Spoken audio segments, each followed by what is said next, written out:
नवाज शरीफ इस धरती का बेटा है।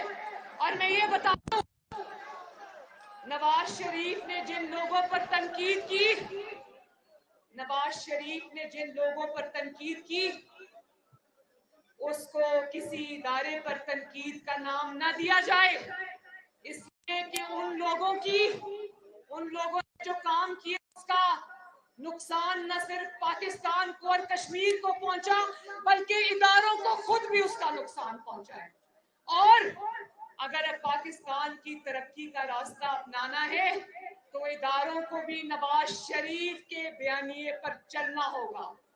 और इंशाअल्लाह वो वक्त दूर नहीं कि सब वही जबान बोलेंगे जो आपका लीडर नवाज शरीफ बोल रहा है। जी, आपने एग्जैक्ट वर्ड सुन लिया सेठी साहब।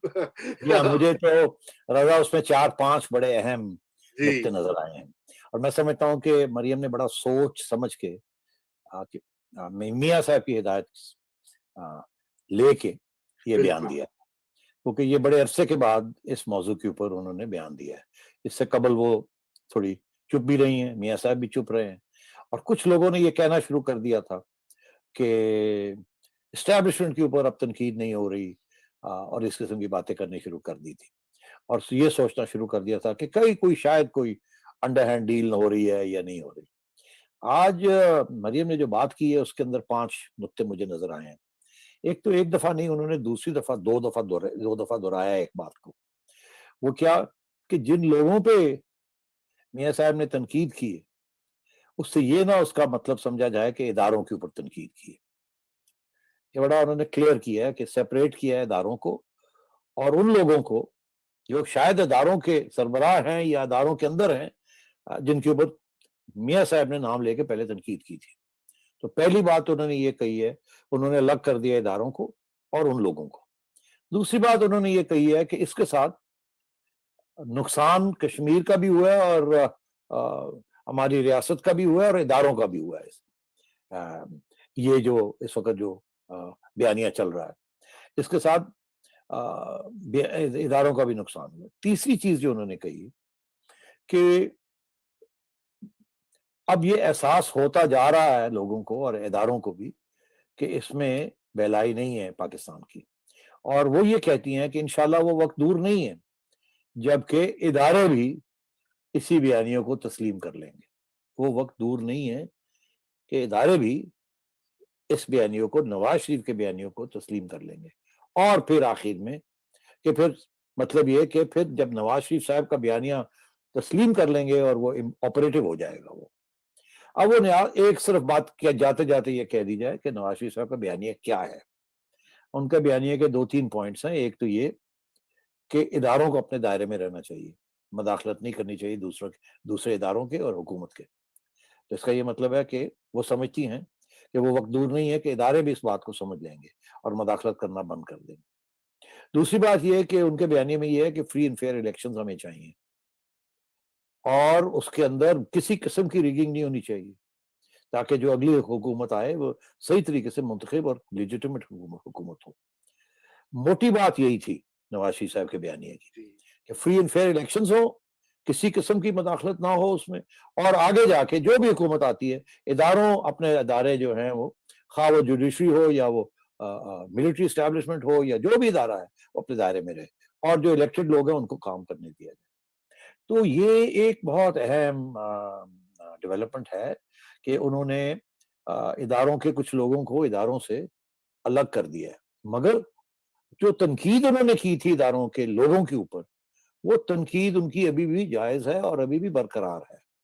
याद होता ना कि वो कहते कि नहीं नहीं आपने मिसअंडरस्टैंड कर दिया। वो कह रही है हमने लोगों के ऊपर मियां साहब ने तनकीद की थी, इदारों के ऊपर नहीं की थी। अब ये बात जो है इदारों को भी ये बात समझ आ रही है, तो मैं समझता हूँ इससे ज्यादा मुझे बात करने की जरूरत नहीं है, ये खुद लोग समझ लें कि वो क्या कह रही हैं। तो मैं समझता हूँ it's a very important opening statement by Maryam, और जिस तरीके से उन्होंने रिजॉल्व के साथ वो बात कही है, ऐसे लगता है कि जो चीज शायद आपको और हमें नजर नहीं आ रही, शायद वो उन्हें नजर आ रही है, क्योंकि ये सिर्फ प्योरली प्रोपेगेंडा नहीं हो सकता कि जी इतना बड़ा बयान दिया जाए। तो शायद इसकी कोई इशारा कोई तब्दीली की तरफ भी है। अच्छा, ओके, ओके। तो सोलंकी साहब, आप इसके ऊपर थोड़ा-सा मुझे ये बताइए कि आप ये समझते हैं कि जो मौजूदा अफ़राद हैं, जिनका उन्होंने कहा कि इदारे को नहीं कहा, अफ़राद को कहा है, तो बात तो उन्हीं से करनी पड़ेगी उनको। हाँ, देखिए सेठी साहब ठीक कह रहे हैं। सेठी साहब की बात में मैंने कहा ज़रा तड़का लगाया जाए ना थोड़ा-सा। बात शरारत ये आप कर रहे हैं, आप भाग आ जाए। बात मैंने ये है कहा कि कि रहने दें यहाँ बात को। अब आप जरूर उसमें जिन्होंने कहते हैं ना पंगा ले रहे हो, तो कोई गल नहीं। जी, सोलंकी साहब कह रहे हैं, कमेंट। बात ये है कि अफराद मुस्तकिल नहीं होते, मफादात मुस्तकिल होते हैं। और अगर अफराद, गिरोह और इदारों के मफाद में वही है जैसा कि बयान कर रहे हैं सेठी साहब, तो फिर अफराद के रवैये जो है वो भी मुस्तकिल नहीं रहते। बस मैं इतना ही। जी, बिल्कुल ठीक, बिल्कुल ठीक। मैं ये भी याद दहानी कराता चलूँ कि हमारे आर्मी चीफ की बाबत उनकी एक स्टेटमेंट जो है वो बड़ी मीडिया पे छाई थी कि वो ज़ात पर तनकीद तो कर लें, नवाज़ शरीफ वो बर्दाश्त किया जा सकता है, लेकिन इदारे पर तनकीद बर्दाश्त नहीं करेंगे। ये उनका, मेरे ख़्याल से उन्होंने कहीं पर कहा था, फिर ये बहुत देर इसका ज़िक्र चला, तो मैंने कहा इसका भी यहीं पे चलते-चलते ज़िक्र कर दिया जाए। तो अर्ली इलेक्शंस का बताएं, एनएस, आपकी छड़िया क्या कहती है कि इस्लामाबाद में 2022 में इलेक्शंस की कोई तैयारी या कोई बातचीत इस वक्त जारी है, और क्या मुमकिन भी है ऐसा करवाना? हमारे काफी देखिए तज्जियाकार इस तरह की बात इशारे कर रहे हैं, और कि वो के अर्ली इलेक्शन। देखें जी, अब शहबाज शरीफ को तो चलो ठीक है, इनको तो जल्दी स्पीडी ट्रायल करके जेल में भेज देंगे, उसके बेटे को भी भेज देंगे, फलां को ये कर देंगे, ठाठा हो जाएगी।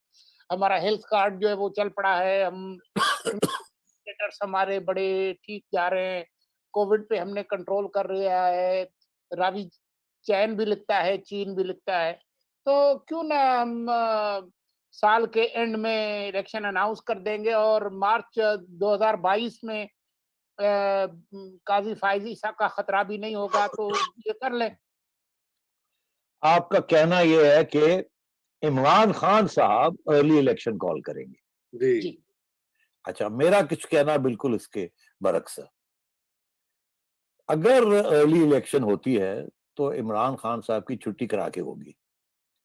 इमरान खान साहब अगले 1 साल के अंदर लॉस्ट ग्राउंड नहीं कवर कर सकते, और मुस्लिम लीग की जो पॉपुलैरिटी है वो 1 साल के अंदर उसकी छुट्टी नहीं कराई जा सकती। आप सबको जेल में भी डाल दें, जो मर्जी कर लें आप, 1 साल में ये इकोनॉमी ने 10% पे ग्रो नहीं करना, गुर्बत खत्म नहीं हो जानी, बेरोजगारी खत्म नहीं होनी, महंगाई रहनी है। बहुत से मसाइल हैं, अभी तो आपने देखा ही नहीं मसाइल क्या है। अभी तो आपने अमेरिका क्या, उसके क्या इरादे हैं इस रीजन में, इंडिया के क्या इरादे हैं इस रीजन में, तालिबान के क्या इरादे हैं इस रीजन में, टीटीपी के क्या इरादे हैं इस रीजन में। अभी तो बहुत कुछ देखने को है, और वो डिपेंड करेगा कि इमरान खान साहब की हुकूमत और एस्टेब्लिशमेंट क्या वो जो खतरे हैं उनको डील कर सकते हैं उनके साथ कि नहीं, और इतने मजबूत हो जाएं घर में कि इमरान खान साहब एक नई इलेक्शन कॉल करें, थिंकिंग कि अब ये इलेक्शन मैं स्वीप करूंगा। तो मुझे ये बिल्कुल सिनारियो नजर नहीं आता।